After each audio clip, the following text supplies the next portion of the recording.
係啊，先生，乜你唔係就係咁咩？好，你患咗運動得益症之後，冇得再打職業巡迴賽，結果你就到而家都唔敢再向前踏出第一步。休宇先生，不過咁，無論幾折墮都好，我都從來未偷過屬於其他人嘅任何嘢。為咗呢件事令我覺得好自豪。打得好，上得果靚啊！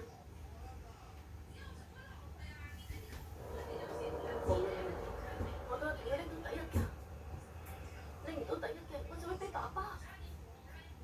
清零，你個波咧，我揾到啦！啊，個波入咗添。阿月，呢個時候要點做話？小規定，如果係自己令到個波喐咗嘅話，借罰一桿，再將波放返原位。我知啦。咁我放返去啦。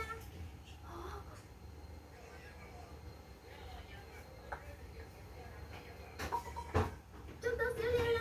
打得靚啊！哦，哦，你而家個成績點啊？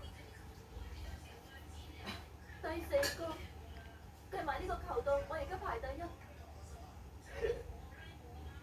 我一定要拎到第1。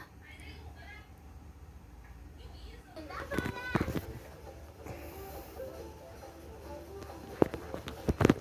得咗啦！雖然桿數好慘烈，不過我從來未遇過一個好似佢咁犀利嘅高球手。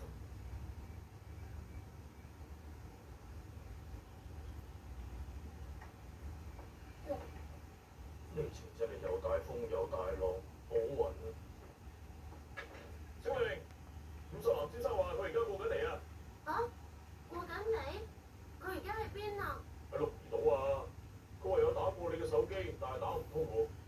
啊，手機冇電，唔記得咗叉電添。如果佢已經到咗鹿兒島，